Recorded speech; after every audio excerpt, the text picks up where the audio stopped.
વડોદરા શહેરમાં ફરી અછોડાતોડ ટોળકી ઝળકી વહેલી સવારે બે જગ્યાએ સોનાની ચેન તોડી ફરાર। વડોદરા શહેરમાં છેલ્લા એક અઠવાડિયાથી ચૂંટણી પ્રક્રિયામાં તૈનાત પોલીસ વિભાગે આજે રાહતનો દમ લીધો હતો, ત્યારે અછોડાતોડ ટોળકી વડોદરા શહેરમાં ફરી ઝળકી હતી અને બે જગ્યા પર અછોડા તોડી ફરાર થઈ ગયાના કિસ્સા પોલીસ સ્ટેશનમાં નોંધાયા છે।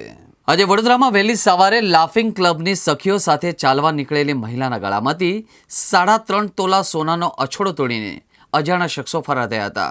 આ ઘટના સામે આવ્યા બાદ વડોદરાના રાવપુરા પોલીસ દોડતી થઈ હતી, ત્યારે બીજી તરફ વડોદરા શહેરના નિઝામપુરામાં રહેતા શ્વેતલભાઈ રોજ સવારે સયાજી બાગમાં ચાલવા જતા હતા, ત્યારે આજે સવારે ફતેગંજ પાસે મોટરસાયકલ પર આવેલા બે વ્યક્તિઓએ શ્વેતલભાઈના ગળામાં પહેરેલી સોનાની ચેન તોડીને ફરાર થયા હતા।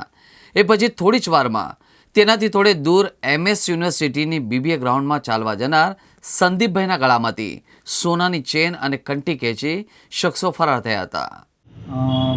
સવારના લગભગ 6:40 વાગ્યે બદામડી બાગ તરફથી એક બેન છે, તેમનું આખું જે ગ્રુપ છે વોકિંગ માટે નીકળતા હોય અને તે વખતે બે અજાણ્યા શખ્સ છે એ બાઇક પર આવેલા હતા અને આ બેનના છે અછોડા આંચકીને નવલખી ગેટથી યુટર્ન લઈ અને ત્યાંથી ભાગી ગયેલા હતા। સાહેબ, કેટલા ઉંમરના બેન છે? કેટલા તોલાનો અછોડો હશે? જે બેન છે એમની ઉંમર લગભગ 65ની આજુબાજુ છે અને જે અછોડો છે એ જે બેન પહેર્યા છે એનો 3.5 તોલાનો।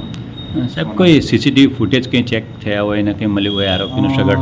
નરસિંહ હોમ 4 રસ્તા અને નવલખી ગેટ છે એ બધી જગ્યાએ જે CCTV છે એ રિકવર કરવામાં આવેલું છે અને આ ક્યાંથી એક્ઝિટ કરે છે, એન્ટર કરે છે સિટીમાં અને ક્યાંથી એક્ઝિટ કરે છે એના તમામ CCTV લેવાની પ્રોસિજર ચાલુ।